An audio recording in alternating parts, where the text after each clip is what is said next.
พอแล้วแม่แล้วนั่งยืนนานแล้วเป็นปวดแม่จะบอกแล้วว่านั่งยาวไปเลยลูกนั่งยาวไปแม่จะบอกแล้วว่าหนูมันยืนตั้งหัวแม่ที่รออย่าท้อเศร้าเพลงที่มีสองขา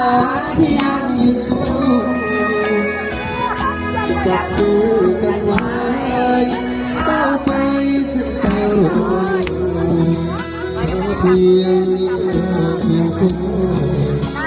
ยืนสู้ในยามหนึ่งสู้งานในเมืองกรุงใหญ่บางครั้งน้ำตาก็ไหลแต่ใจพี่ยังแข็งแรงจะสู้ไม่ท้อเพื่อเลี้ยงร้อยพอจนถึงยังขอเพียงมีเธอเพียงจะลองตำแหน่งจนสองใจพบกันเลยแม่พากันเข้าไปสู่ฝันวันนี้วันนั้นวันไม่นานให้เธออดทนสัญญาด้วยใจผู้ชายจะพร้อมเดินชมเพียงคู่กันไปสองคน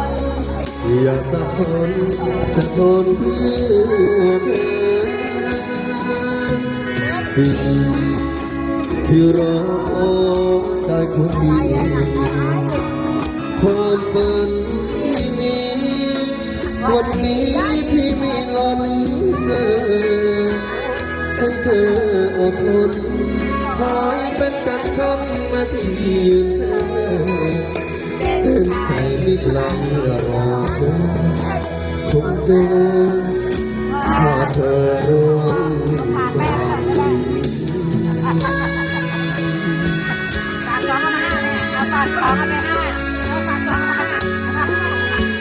ฝากไว้1 ชั่วโมง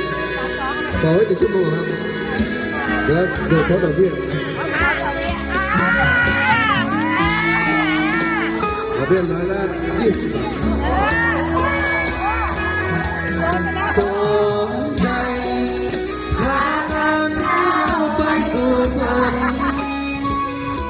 วันนี้วันนั้นวันนี้นานให้เธออดทนสัญญาด้วยใจลูกผู้ชายจะพร้อมทนเพียงคู่กันไปสองคน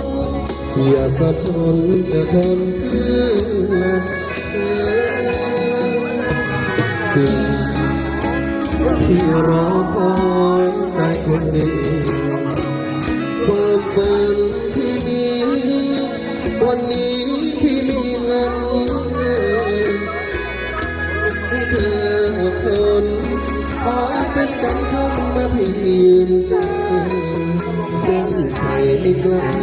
หรอกเธอคงเจอถ้าเธอเริ่ม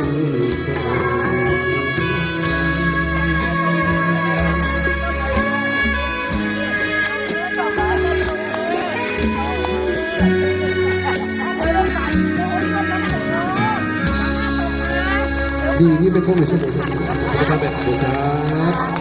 ขอโทษที่คิดถึง